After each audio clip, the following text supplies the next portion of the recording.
지금 이 49편 말씀을 쭉 읽으면서 어떤 말씀의 제목을 좀 정할까 하다가 인생무상이라는 단어가 떠올랐습니다. 뭐 절에서나 들을 법한 인생무상, 그걸로 끝나지 않고요, 공술의 공수거라는 제목. 여러분, 인생무상이 무슨 내용인지 아십니까? 참 인생이 무상하구나 라는 것이고, 살아봤더니 인생 아무것도 아니구나 라는 거. 공술의 공수거는 뭡니까? 술에 공이 있는 건가요?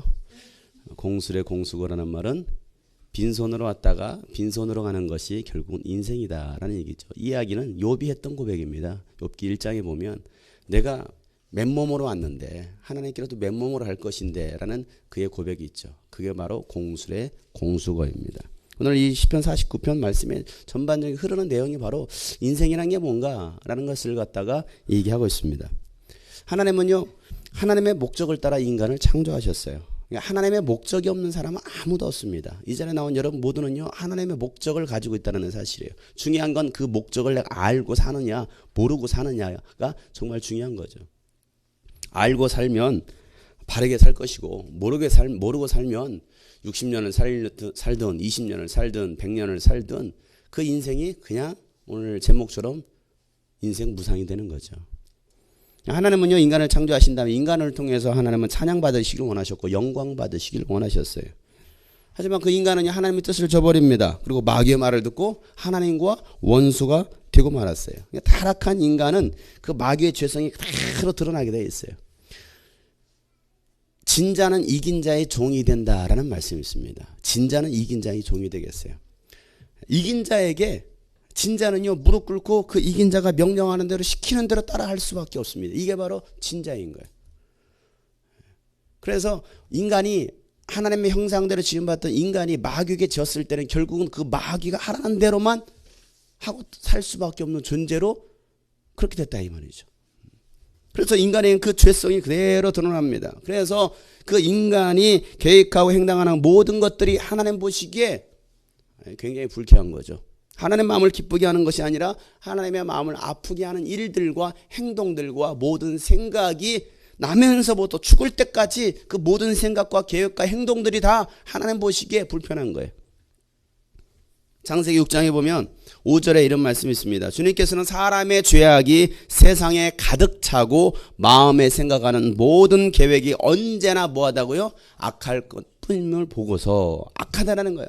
모든 생각이 나면서부터 태어나면서부터 선한 생각을 가지고 태어나지 않아요. 어쩜 그렇게 아이들 보면요, 악한 것을 가르쳐주지도 않은데요, 악한 그 악성이 막 약간 성품이 나오는지 몰라요.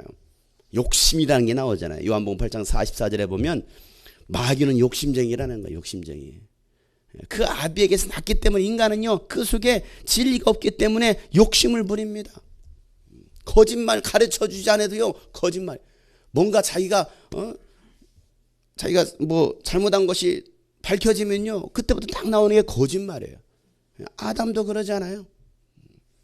이게 바로 인간이 타락한 죄성이라는 사실이죠.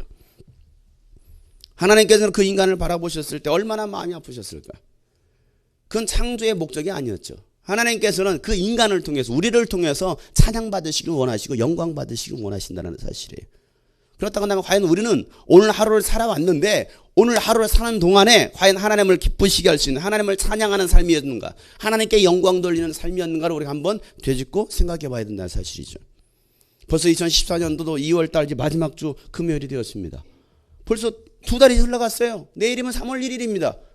여러분, 2달이 흘러갔습니다. 여러분, 송구영 신님도 얼마나 결단했습니까? 나 이제는 정말 하나님 앞에서 새로워진 모습으로 하나님을 기쁘시게 하는 모습으로 살아가겠습니다. 결심하고 헌신했을 거예요.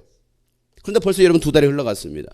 우리는 과연 이 2달 동안 하나님을 기쁘시게 하며 하나님께 영광 돌리는 삶이 얼마나 있었을까요? 며칠이나 있었을까요?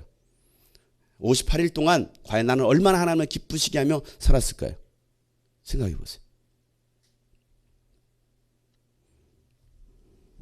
그런 우리들의 모습을 하나님 바라보실 때 여러분 어떨 것 같아요? 와, 기분 좋다 그러시겠습니까? 아니면 또 속상해 하실까요? 마음 아파하실까요? 부모는요, 자식이 잘못되고 또 죄 짓고 또 불순종의 길로 가면 안타까운 거예요. 그 모습을 볼 때 안타까운 거예요. 이게 하나님 아버지의 마음인 거죠. 여러분, 그렇게 하나님을 떠난 인생은요, 자기 나름대로 성공해 보려고 살아보려고 발버둥을 칩니다. 하나님 밖에서 성공하려고 몸부림을 쳐요.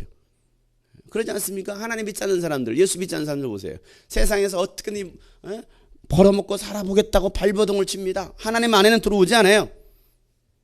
대표적인 창세기 4장에 보면, 창세기 3장에 인간이 타락한 장면 나오고, 그 다음에 4장에 보면 가인의 후손이 나오잖아요. 가인의 후손을 보면 하나님 앞을 떠나면서 그들은 에덴의 동쪽 그 놋 땅에 살면서 거대한 도시를 건설합니다.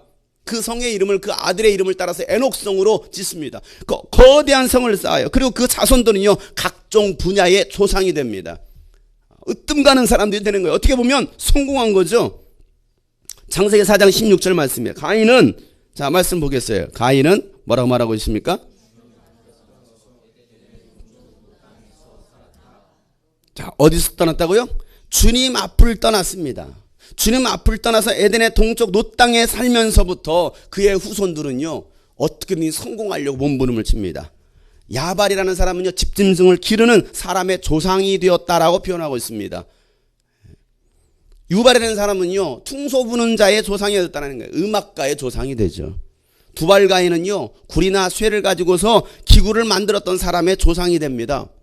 또 라멕은 하나님을 대적하는 자가 돼요. 24절에 보면요, 그가 사람을 죽였습니다. 사람을 죽였을 때 두 아내를 불러다 놓고 이런 말을 합니다. 24절에 가인을 해친 벌이 7갑절이면 라멕을 해치는 벌은 77갑절이다 라는 말을 라멕이 합니다. 자, 라멕이 왜 이 말을 했을까요? 왜 이게 하나님 보시기에 여러분, 하나님께서 아주 싫어하시는 행동이었을까요?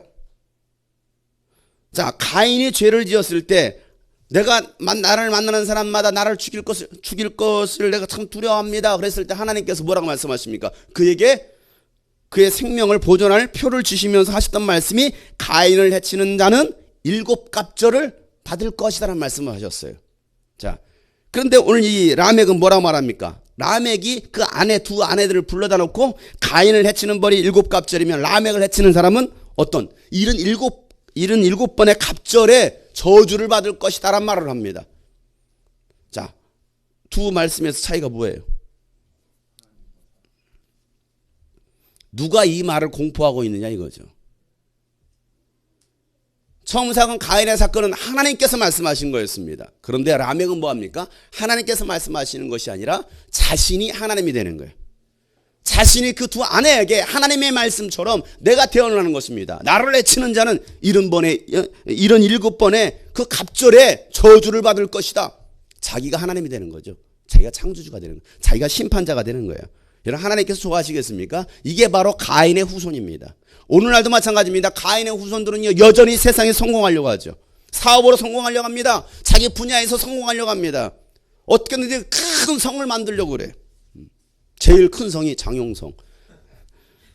웃자고 하는 거예요. 그런 성을 만들려고 그래요. 자, 노아 시대 때 보세요.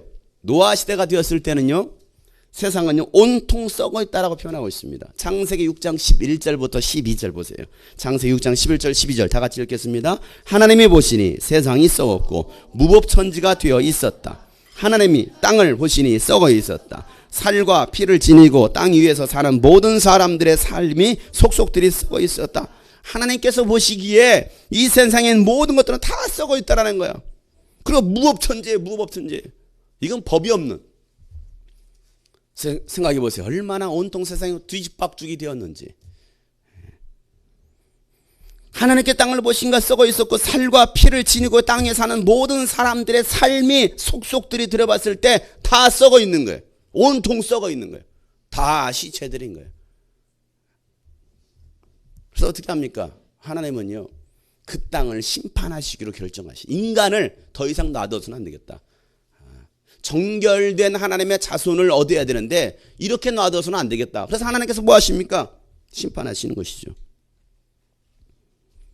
그때 노아라는 한 사람을 택하셨고 그 노아의 가정을 통해서 하나님은 새로운 역사를 또 이어가십니다. 그러고 나서 이 노아의 후손이 온 세상에 퍼지기 시작하죠. 그래서 창세기 11장에 보면은 셈의 족보가 나옵니다. 자, 그 노아의 후손 3명. 이게 보세요. 그렇죠. 예. 간신히 맞히신 것 같아요. 셈과 함과 야벳이 나옵니다. 셈과 함과 야벳 가운데 이 셈의 후손이 이제 등장을 하는데, 자, 11장 말씀 한번 보세요. 창세기 11장을 펴서 보세요. 눈을 맑게 하기 위해서 우리 활자로 된 성경 읽어보도록 하겠습니다. 창세기 11장. 이게 이제 셈의 족보들이죠. 1절부터 보면은 무슨 사건이 나옵니까? 바벨탑 사건이 나옵니다. 하나님을 대적하는 사건이죠. 우리가 하나님과 한번 맞닿아 보자. 이 하나님을 대적하는 행위입니다. 그 정도로 극도로 타락한 인간들의 죄성이죠. 자, 10절부터 보면 셈의 족보는 이러하다. 셈은 홍수가 끝난 지 2년 뒤에 100살이 되었을 때에 아르박삿을 낳았다. 셈은 아르박삿을 낳은 뒤에 500년을 더 살면서 아들, 딸을 낳았다. 아르박삿은 35살에 셀라를 낳았다. 아르박삿은 셀라를 낳은 뒤에 403년을 더 살면서 아들, 딸을 낳았다. 셀라는 30살에 에벨을 낳았다. 셀라는 에벨을 낳은 뒤에 403년을 더 살면서 아들, 딸을 낳았다. 에벨은 쭉 나가죠. 자, 26절까지. 데라는 70살에 아브람과 나홀과 하란을 낳았다. 그럼 데라의 또 족보가 쭉 나옵니다. 자, 오늘 이 셈의 자손의 족보와 아까 가인의 후손의 족보의 차이점이 뭡니까?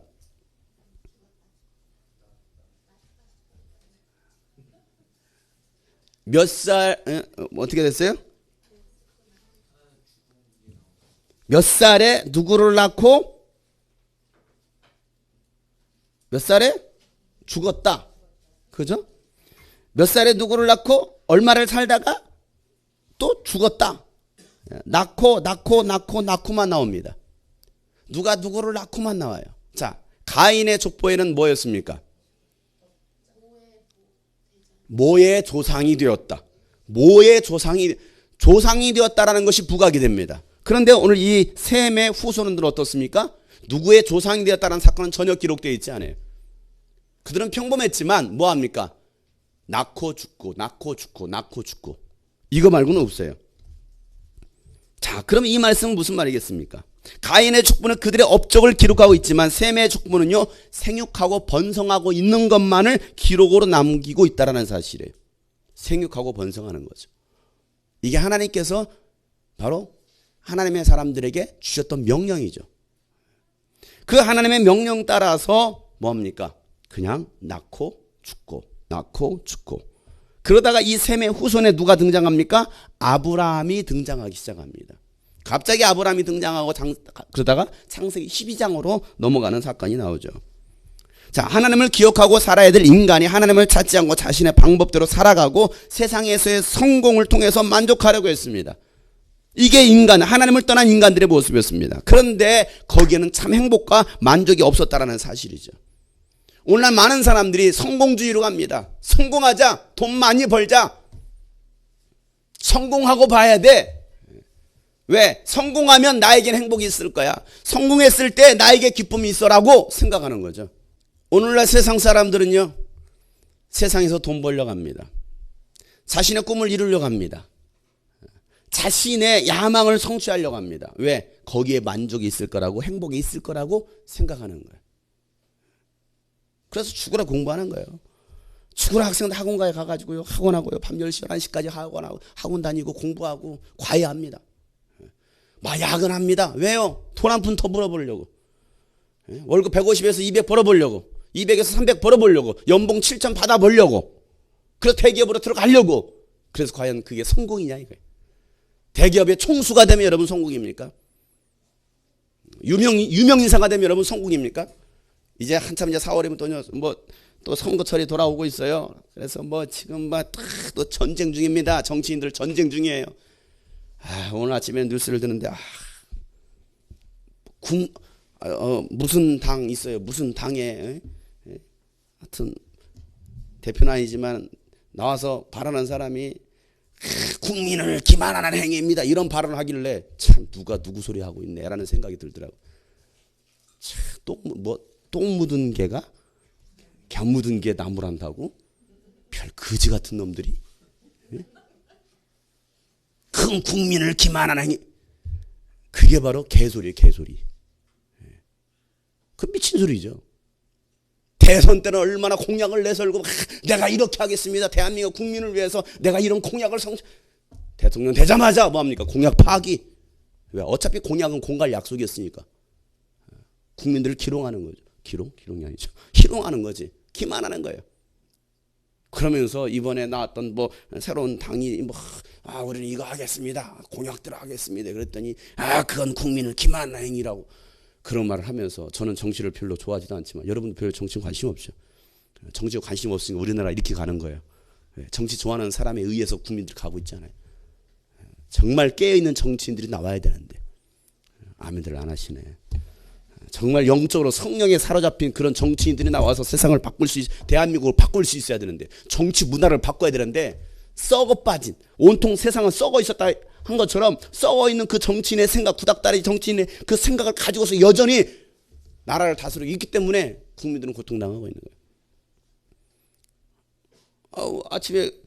아침에 그 뉴스를 듣는데 화가 나더라고. 그 말 한마디. 국민을 기만하는 거라고. 진짜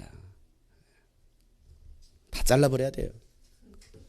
국회의원 다 잘라버려야 돼. 국회의원 없어도 우리나라 잘 돌아갈 겁니다.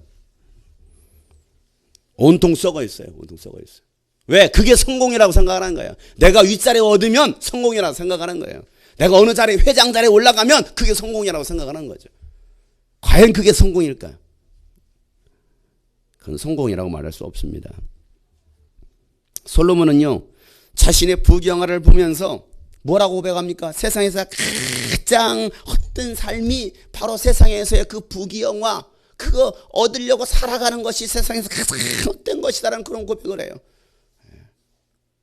세상의 모든 부귀영화를 다 가졌던 솔로몬이 했던 고백. 전도서 1장 2절부터 3절 말씀 뭐라 말합니까? 전도자가 말하기를 헛되고 헛되다 모든 것이 헛되다. 사람이 세상에서 아무리 수고한들 무슨 보람이 있겠는가 라고 고백하는 거예요. 헛되다며 헛되다라는 거예요. 세상에 수고하는 그 모든 것들이 다 헛되다라는 거예요. 어떤 분은 또 이러더라고요. 그래도 솔로몬 다 누려봤으니까 그런 소리 하지. 나는 누려보기라도 했으면 좋겠다. 이런 사람들.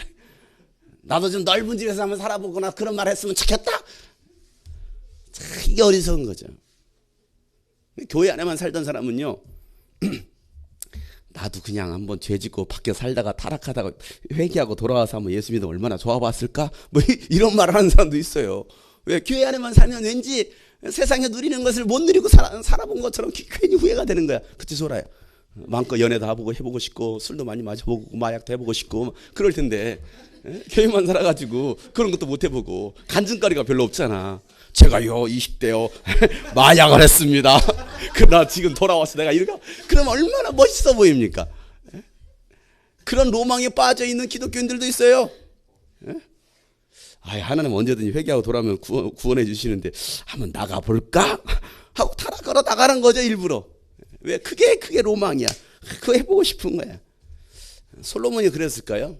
솔로몬은 모든 것을 다 누렸으니까, 누려 했으니까, 누려봤으니까, 누려봤냐 별거 없더라. 그러니 너희들도 그냥 일찌감치 포기해라. 그 말일까요? 물론 솔로몬은 솔로몬에 의해서 뭐 누릴 수 있었던 건 아니죠. 아버지 잘 만나가지고 부자가 3대를 못 간다고. 그 아버지 잘 만난 건지 잘못 만났는 건지 모르겠지만은 그 부유를 다 부경을 다 물려받았는데 결국 다 꼬라박잖아요. 타락의 길로 갑니다. 부귀영화가 그를 행복하게 한 것이 아니라 그를 타락의 길로 만들어 가더라는 사실이에요. 그러니까 그의 삶의 모든 것을 다 누려봤을 때 그가 했던 고백은 해 아래 수고하는 모든 것들이 다 헛되고 헛된 것이다 라고 말하고 있다는 사실이에요. 그런데도 오늘날 하나님을 알지 못하는 사람들이 이 세상의 것들을 잡으려고 합니다. 그런데 이 성경에서는 뭐라고 말합니까? 그 솔로몬이 이 세상 것들을 잡는 것은 말이야 마치 바람을 잡는 것과 같아 라고 말하고 있어요. 14절 말씀 다 같이 한번 읽어보겠습니다. 전도서 1장 14절 말씀 시작.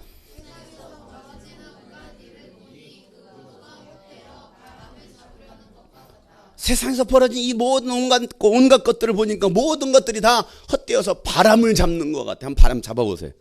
빨리 많이 잡아보세요. 바람 잡을 수 있는 만큼 많이 잡아보세요. 우리가 그렇게 쓸데없는 짓 하고 있는 거예요 지금. 하라고 하니까 막 하는 거지. 지금 바람 잡는 거지. 아무것도 아닌데 마치 바람을 잡는 것 같은데 사람들 그 바람을 잡는 것 같은 것들을 쫓아 살아가고 있더라는 거예요. 그래서 하나님 앞에 나오지 못해요. 기도의 자리에 못 나오는 거예요. 크게 기도하라고 해도요, 기도 자리에 안 나옵니다. 예배 자리에 나오라고 해도 예배 자리에 나오지 않습니다. 그리고 뭐 합니까? 클럽에 가는 거예요. 이 시간에 또 술잔 들이키는 거죠. 놀러 가는 거예요. 주말이니까 놀아야죠. 누가 뭐 한다고 미치다고 교회 옵니까? 잘 놀아야지. 그래서 교회 안에 와 있다가 또 세상으로 나가는 사람들을 보면 참 마음이 안타까워요. 아이고 불쌍하다. 다른 거 없어요. 불쌍하다. 이거밖에 안 나와요. 여러분 이게 안타까운 겁니다. 우리도요 자칫 잘못 생각이 들어오면요 그 바람을 잡는 것 같은 것들을 잡으려고 또 따라가고 있는 우리들의 모습을 발견할 때도 있을 거예요. 그러지 않나요? 여러분은 다 경건하고 걸어가십니까? 저만 그런가요? 저만 세상에 바람의 것들을 막 잡으려고 바라보고 있나요? 우리도요 믿음이 변질되면, 믿음이 타락하면, 은혜가 떠나가면요 또 그 바람을 잡는 것 같은 것들을 잡으려고 또 쫓아가고 있다는 사실이에요. 그렇게 하루하루 살아가는 사람들에게 쓴소리 하는 거야. 옳은 소리 하는 거예요. 누가요? 오늘 이 49장 말씀. 이 49장 말씀이. 자, 이 49장을 쓴 사람이 누구입니까? 49장 제일 위에 보면 써 있죠. 뭐라고 써 있습니까? 예, 고라 자손의 시다라고 써 있습니다. 고라 자손의 시. 고라. 자, 그러면 이 시를 누가 썼다라는 거예요? 고라 자손들이 썼다라는 거예요. 뭘게 고라? 고라 자손들이 썼어요.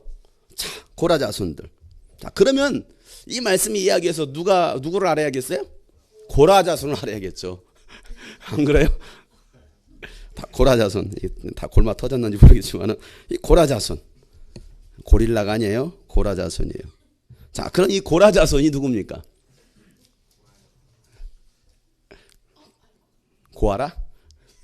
고라 자손이 누굽니까? 고라파더? 자, 고라 자손을 알기 위해서 우리가 이 성경을 이해하는 데 있어서 다윗 시대 때 다윗이요 하나님을 위해서 하나님의 성전을 짓는 일을 계획을 합니다. 근데 하나님께서 허락하셨습니까? 허락하지 않으셨죠. 허락하지 않으셨을 때 다윗은요 성전 지을 모든 재를 준비했고 그것을 그의 아들 솔로몬으로 하여금 지켜야 합니다. 그때에 다윗이 했던 것이 뭐였느냐면 이스라엘 인구 조사하는 것을 했어요. 야, 가서 이스라엘 백성들을 다 조사해봐라. 얼마나 되는가 한번 보자. 자, 인구 조사한 사건을 통해서 하나님께서 재앙을 내리십니다. 자, 인구 조사하는 거하고 하나님께서 재앙 내리시고 무슨 상관이 있어요? 자, 대한민국 국민이 몇 명이나 인구 조사해보자. 연말에는 다 조사하잖아요. 인구 조사하잖아요. 자, 인구 조사했어요. 그게 왜 하나님 앞에서 여러분 재앙이 됩니까? 왜 그게 하나님을 화나게 하는 일이었어요?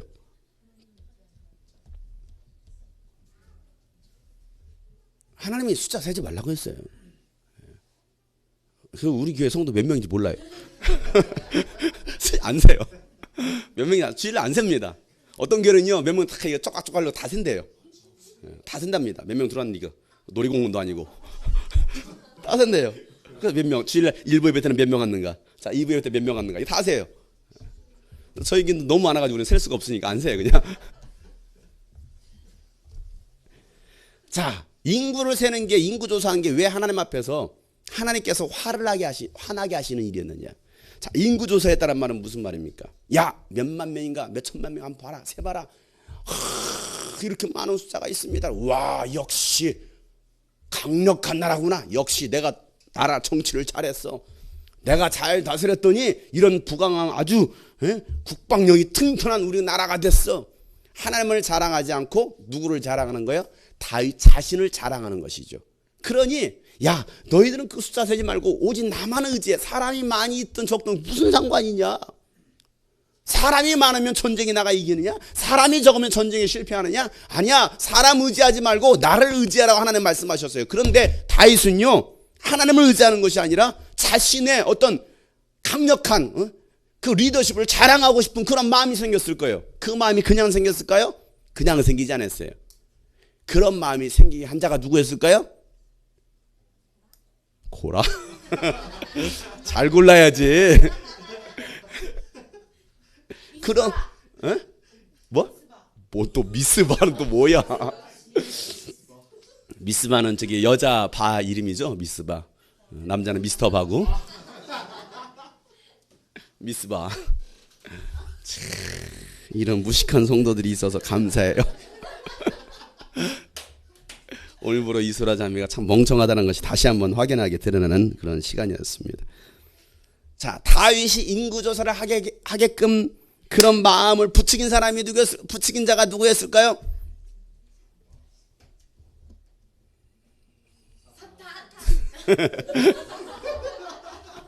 어떻게 알았어? 영안이 열려서 막 성경이 다 보였나 보지? 역대상 21장 1절에 보면 사탕이 이스라엘을 치려고 일어나서 다윗을 부추겨서 이스라엘의 인구를 조사하게 하였다라고 말하고 있습니다. 사탄이 뭐 하려고? 이스라엘을 치려고 다윗을 부추기는 거예요. 사탕 발림으로. 이거 여러분 사탕 조심해야 돼. 사탕이 하는 일이 그거야. 부추기는 거야. 야, 이스라엘만 백성 세어봐. 이게 누가 그랬어요? 그래요. 이게 바로 하나님을 대적하는 행위. 다윗이 그냥 자기가 잘한 거 싶은 마음이 생겼던 것이 아닙니다. 그 속에 마귀가 역사하면요, 사탄이 역사하면요, 나도 모르게 교만이 들어오는 거예요. 내가 잘나서, 내가 잘해서, 내가 똑똑해서. 천만에요? 아니요. 사탄이 하고 있다는 사실이에요. 마귀가 그렇게 우리를 부추기고 있다는 사실이에요. 가끔 나도 모르게 막 교만이 들어올 때 있지 않습니까? 야, 개척했는데 개척 5년 만에 그래도 성도들 한 7, 80명 있어. 아, 역시 개척하면 다 안 된다는데 그래도 이 7, 80명 됐으면 야, 역시 내가 잘하는가 봐. 나도 모르게 그런 교만들이 들어와요. 제가 그런 생각을 하고 있다는 게 아니고요. 그렇게 부추길 수 있다는 소리예요. 아, 내가 요즘 좀 기도 생활했더니 뭔가 잘 풀려. 아니요. 마귀가 그렇게 우리를 넘어뜨리려고 부추기고 있다는 사실이에요. 내가 요즘 교회에서 뭔가 좀 헌신했더니 하나님 뭔가 해주시는가 봐. 뭔가 하나님 해주시는가 봐 하는 것 같은데도 보면 자기가 막 드러나는 사람이 있어요. 내가 금식을 했더니, 내가 봉사 충성했더니, 내가 전도했더니, 내가 뭘 했더니 마귀가 그렇게 부추기고 있습니다. 그 일로 인해서 하나님께서 뭐합니까? 이스라엘 백성을 심판하십니다. 그래서 이스라엘 백성들에게 전염병을 주죠. 그래서 7만 명이 죽습니다. 7만 명. 여러분, 이스라엘 백성 중에 7만 명이 죽었으면 여러분 적게 죽은 거예요? 많이 죽은 거예요? 엄청 많이 죽은 거 아니겠어요?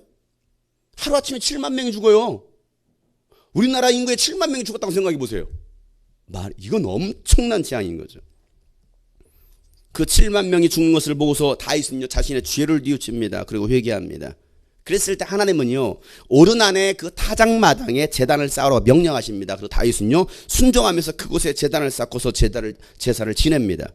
그때 모세가 만들었던 성막과 번제단은요, 기브온에 있는 산당에 있었습니다.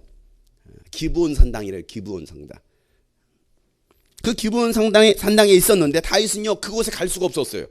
두려워서 갈 수 없었기 때문에 기브온 산당에서 제사를 지내면서 그 기브온 산당에 가서 제사를 지내고 싶었지만 갈 수가 없었기 때문에, 두려웠기 때문에 오른 안에 그 타작마당에서 제사를 지내는데 하나님의 임재가 임한 것을 보고서 뭐합니까? 야, 이곳이 바로 하나님의 임재가 있는 곳이다라고 말하면서 이곳에 하나님께 제사할 수 있도록 성전을 지어라라고 명령합니다.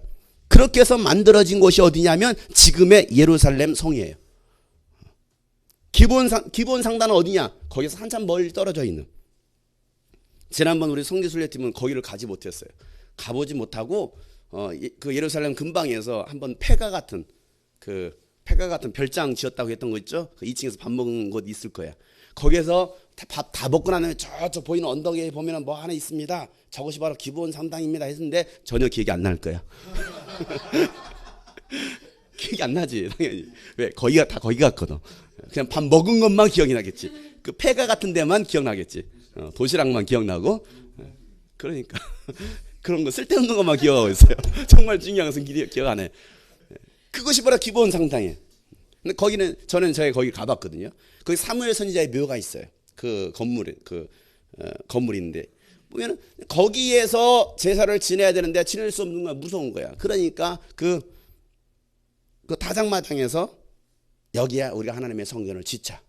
그래서 지어진 곳이 바로 지금 현재 있는 예루살렘 성이에요. 예루살렘 성. 자, 21장 1절 말씀. 그때 다윗이 말하였다. 바로 이곳이 주 하나님의 성전이요 이곳이 이스라엘의 번제단이다라고 말을 하고 있죠. 그러고 나는 다윗이 예루살렘 성을 지으면서 성전에서 일할 사람들을 세우는 장면이 역대상 23장이 나옵니다. 자, 23장에 가서 3절부터 5절 말씀. 역대상 23장 3절 5절 말씀. 우리 한번 다 같이 읽겠습니다. 시작. 30살이 넘은 레위 사람의 인구를 조사하여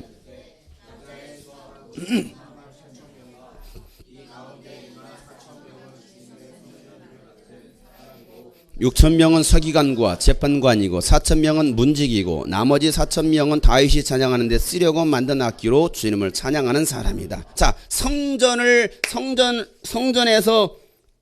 그 일하는 사람들이 누굽니까? 어떤 지파가 성전에서 일할 수 있는 권한이 있었습니까? 레위 지파만이 하나님의 성전에서 일 맡은 자들입니다. 자, 레위 지파만이 그 하나님의 성전에서 일 맡은 자들인데 오늘 여기 보니까 30살이 넘은 레위 사람의 인구를 조사했더니 남자의 수가 몇 명이었습니까? 38,000명이었습니다. 자, 38,000명 중에 24,000명은 주님의 성전의 일을 맡은 사람이었습니다. 그 주님의 성전에서 일 맡은 사람, 그 중에 6,000명은 뭡니까? 서기관과 재판관입니다. 그리고 4,000명은 문지기고 4,000명은 다윗이 찬양하는데 쓰려고 만든 악기로 주님을 찬양하는 사람들, 그러니까 찬양단 성가대가 되겠죠. 자, 숫자를 잘 보세요. 38,000명 중에 24,000명은 성전 일을 맡은 사람. 거기에는 뭐 제사장도 있고 대제사장도 있고 뭐 집계를 뭐 그 수종 드는 사람, 털 깎는 사람, 별에서 다 있지 않겠습니까? 그 사람이 몇 명이에요? 24,000명이에요. 그다음 6,000명은 서기관과 재판관이죠.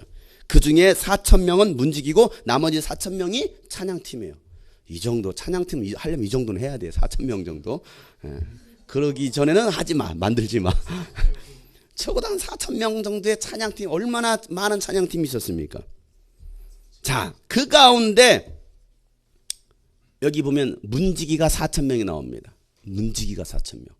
성이 얼마나 컸던지. 또 문이 한두 개겠습니까? 그 많은 문들을 지켰던 문지기가 4,000명이에요. 그 4,000명의 문지기가 누구냐면 고라 자손이고 또 하나가 바로 무라리 자손이에요. 고라와 무라리 자손. 자, 26장 19절 말씀 보세요. 26장 19절 말씀 시작. 이들은 고라 자손과 무라리 자손의 문지기 갈레이다. 자, 이 고라 자손과 무라리 자손이 바로 이 문지기의 성전의 문지기를 맡았던 사람들입니다. 자, 거기에서 성전 일을 맡아서 일했던 사람이나 서기관과 이 뭐 재판관 또 찬양단, 자, 문지기, 이 많은 이 직분 중에 여러분 문지기 직책은 어떤 것 같아요? 네? 좋은 것 같아요. 보기 좋아요. 그다지 별로 좋지 않아요. 그다지 별로 좋은 것 같지 않잖아요. 폼 안 나잖아요. 문지기야, 문지기. 폼 납니까? 초병이야, 초병. 폼 납니까? 폼 안 나요. 정말 하찮아 보여요. 아무것도 아닌 것처럼 보입니다. 그들이 바로 이 고라 자손이었습니다. 그런데요, 아무것도 아닌 것처럼 보였던 이 고라 자손, 문지기, 성전 문지기였지만요, 그들은요, 그 일을 갖다가 하나님께서 맡기신 일이라고 생각하고요, 얼마나 충성스럽게 감당했는지 몰라요. 왜 그러냐면 이 문지기의 역할이 굉장히 중요합니다. 왜 중요합니까? 이 문지기의 역할이 하는 일이 뭘 것 같다고 생각하십니까? 뭐인 것 같아요? 문지기 하는 일이.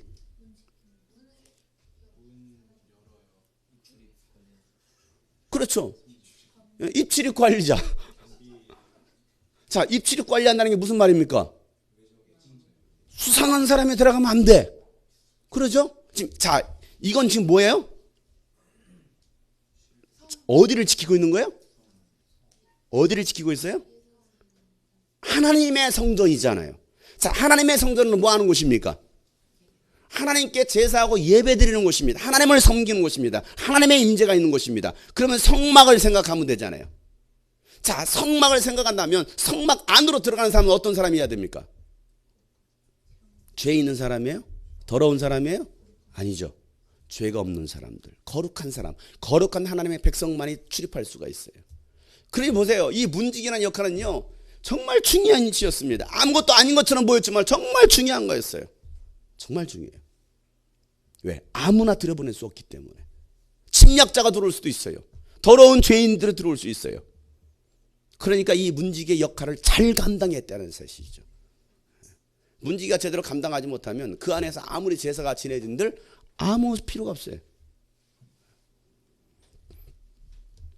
우리 교회 문지기가 있잖아요. 주일날 차량 안내하시는 분. 엉뚱한 데로 보내.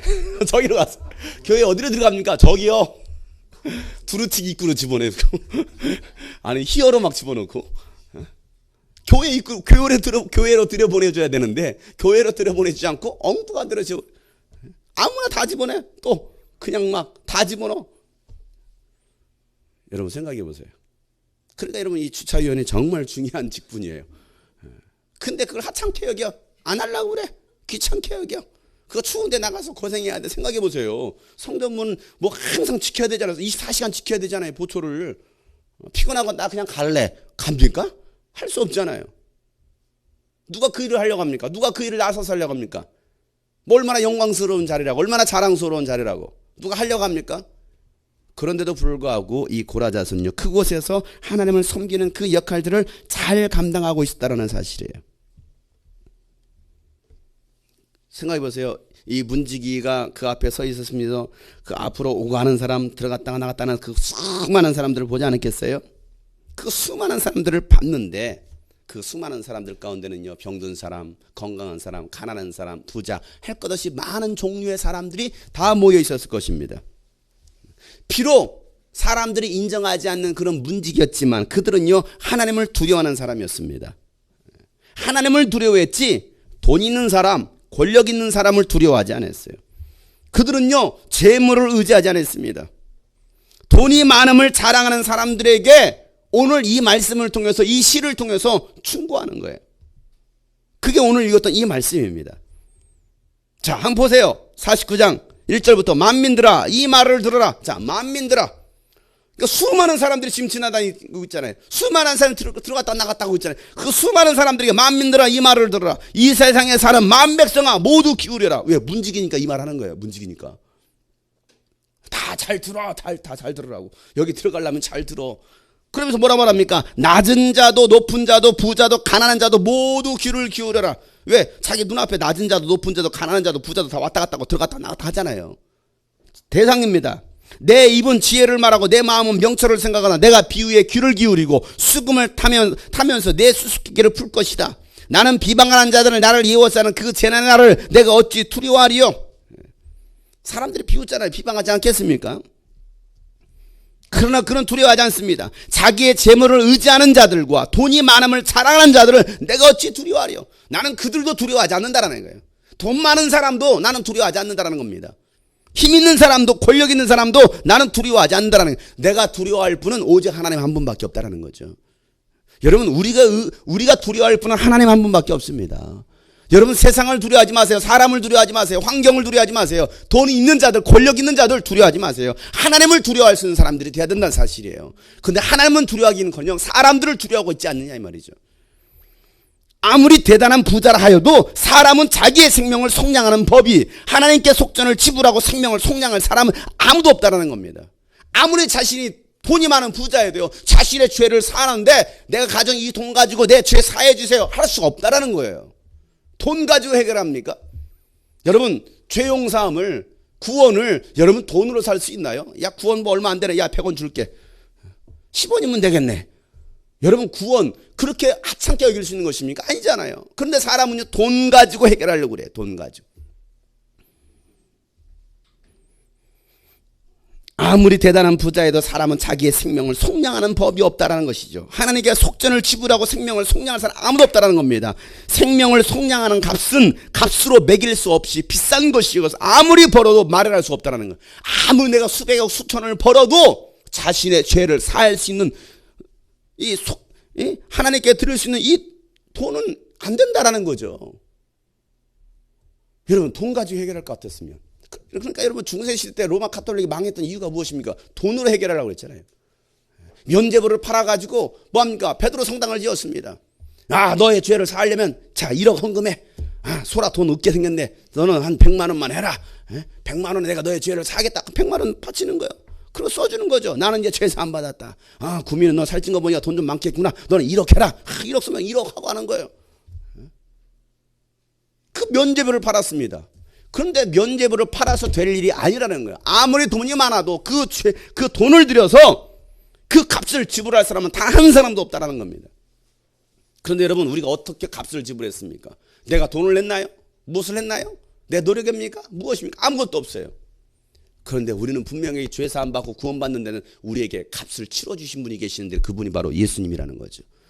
예수 그리스도의 피값으로 우리는 값을 치렀고 구원받은 하나님의 자녀가 되었어요. 그래서 우리는요, 바로 그래서 예수님 짤이라는 말이 나온 거예요. 예수님 짤이. 내가 얼마나 가치 있는 존재인가. 나는 예수님 짤이와 같은 그런 존재라는 거죠. 그런데 부자들은요, 돈 가지고 해결하려고 합니다.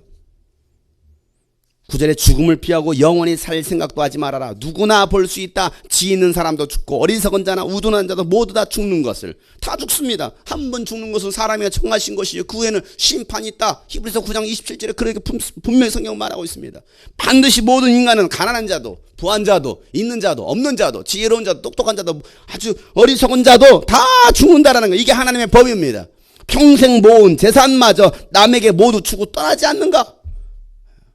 내가 돈을 아무리 모았어도 죽으면요, 그 돈이 누구 것이 되겠습니까? 내 것입니까? 내가 가져갑니까? 내가 벌은 돈 나 가지고 갈까? 가져갑니까? 손에 쥐었다가도 죽으면요, 그 손에 들린 것도 뺏어갑니다.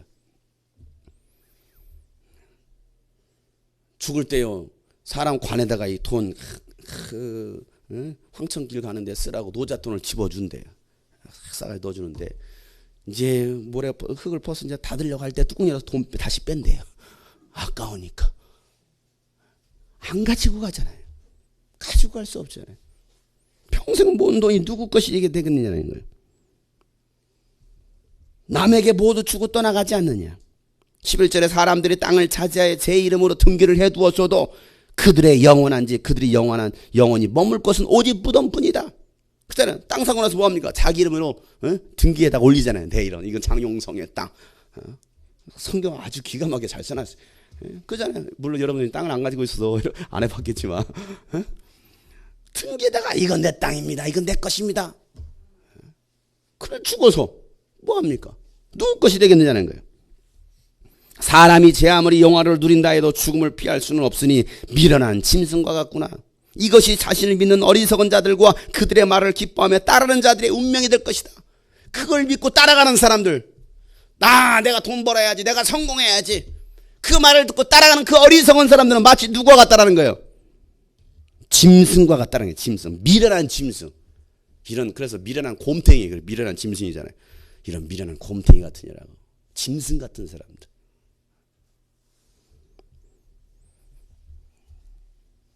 그들은 양처럼 수월을 끌려가고 죽음이 그들의 목자가 될 것이고 아침이 오면 정직한 사람들은 그들을 다스릴 것이고 그들의 아름다운 모습은 시들고 수월이 그들의 거처가 될 것이다. 그러나 하나님은 분명히 내 목숨을 건져주시며 수월의 세력에서 나를 건져주실 것이다. 분명한 것은 나는 지금 문지기로 있지만 하나님 나의 목숨을, 나의 생명을, 나의 영혼을 건져주실 것이다. 이것이 바로 고라 자손의 고백이었습니다. 나는 지금 비록 가진 것이 아무것도 없고 초라해 보입니다. 사람들한테 무시당한 것처럼 보입니다. 그 추운 나라에 밖에 문지기로 서 있는 겁니다. 보잘것 없어요. 볼품도 없습니다. 그럼에도 불구하고 제사장은 옷이라도 멋있는 거라도 입죠. 가운이라도 입죠. 하긴 뭐 우리 교회 주차장이었는 가운 입히네요. 가운이 붉은 봉 하나 들리고. 이런 뭐가 볼품이 있습니까? 폼 납니까? 폼 안 나잖아요. 그럼에도 불구하고요, 그가 했던 고백은 하나님은 나의 목숨을 건져주실 것입니다. 어떤 사람이 부자가 되더라도 그 집에 재산이 늘어나더라도 너는 스스로 초라해지지 마라. 이 말인 거예요.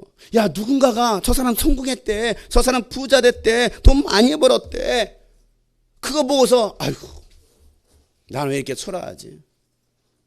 저 사람 연봉이 1억이래. 와, 좋겠다. 그걸로 초라하지 말라라는 거예요. 한 달 월급이 내가 70만 원 벌어도 그걸로 초라하지 말라요. 아니 내가 단칸방에 살아도 그걸로 초라하지 말라. 저 사람은 50평을 샀대. 저 사람은 좋은 차를 샀대. 그게 성공이 아니라는 거예요. 그런데 사람들은 뭐합니까? 그걸 부러워하고 있는 사람들이 있어요. 그런데 오늘 고라자서는 뭘 말하고 있습니까? 그걸로 너 자신을 초라하게 생각하지 마. 스스로 초라하게 생각하지 마. 그도 죽을 때는 아무것도 가지고 가지 못해. 그의 재산에 그를 따라 내려가지 못해. 비록 사람이 이 세상에서 흡족하게 살고 성공하여 칭송을 받는다 해도 그도 마침내 자기 조상에게로 돌아가고 만다. 영원히 빛이 없는 세상으로 돌아가고 말 것이다. 사람이 제 아무리 위대하다 해도 죽음을 피할 수 없으니 이건 미련한 짐승과 같은 것이다 라고 오늘 이 고라자서는요 이와 같은 고백을 하고 있는 거예요. 사랑하는 여러분, 가장 행복한 사람은요 하나님을 알고 하나님을 위해서 작은 일에도 충성하는 사람들이 가장 행복한 사람들입니다. 그 안에 기쁨이 있다는 걸 알 수 있어야 돼요. 그걸 깨닫지 못하면요 오늘도 우리는 또 뭐합니까? 또 돈 벌러 가야지. 아유 이 시간에 뭐 해야 돼? 내가 뭐 한다고 교회 가서 기도해. 뭐 예배 생활한다고 뭐 달라질 게 뭐가 있겠어? 뭐 주일날 교회 간다고 하고 내일 뭐 또 3월달 뭐 미니 캠프 한대 하고 뭐 그거 간다고 뭐 달라지나? 달라지는 거 없어요 여러분. 달라지는 거 없습니다. 여러분 뭐 미니 캠프 참석하고 나갈 때만 땅바닥에 한 100만 원이 떨어져 있어 막 죽고 뭐 이런 일이 일어납니까? 그런 거 아니잖아요. 달라지는 거 없을 거예요. 눈에 보이는 거 없을지도 모르겠습니다. 그러나 오늘 주님 말씀하시기를 가난한 자든 부자든 다 죽을 건데 어떤 사람은 영원한 어둠 속에서 불의 심판을 받을 것이지만 어떤 사람은 그 영혼이 생명을 얻을 것이다. 그 목숨을 건진받을 것이다 라고 오늘 이 고라자서는 이 고백을 하고 있는 거예요. 우리가 무엇을 하겠느냐는 거예요. 사랑하는 여러분, 더 이상 우리가 교만해지지 않았으면 좋겠습니다. 자랑하지 않았으면 좋겠어요. 다윗이 교만해졌어요. 사탄이 틈을 탄 거죠. 그래서 교만해졌습니다. 자랑하려고 했습니다. 하나님 앞에서의 그것은요 불순종인 거예요. 그건 하나님께서 심판하실 일이었습니다.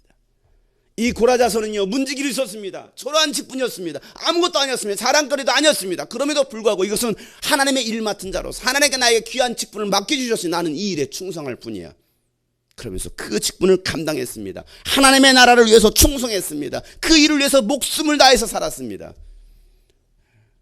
아무 자랑거리가 없어도 그게 그에게는 기쁨이 되었던 거예요. 행복이 되었던 거예요. 여러분에게 있어서 여러분 무엇이 기쁨입니까? 아니 여러분 신앙생활 하시면서 여러분 무엇을 기쁨으로 여기십니까? 뭔가 교회에서 드러나는 것이 여러분 기쁨이 될까요? 자랑거리가 여러분 기쁨이 될까요? 내가 말이야 목사야 말이야.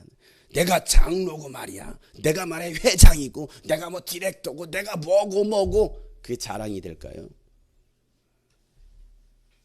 칭송받을 수 있을지는 모르겠습니다. 박수 받을 멋있네. 역시 목사님 멋있구만. 아니요. 그게 심판이 될 수도 있다는 사실이에요. 아무도 알아주지 않는 그곳에서 하나님 앞에서 하나님을 두려워하고 눈물 뿌려 순종하고 충성할 수 있는 사람, 헌신할 수 있는 사람.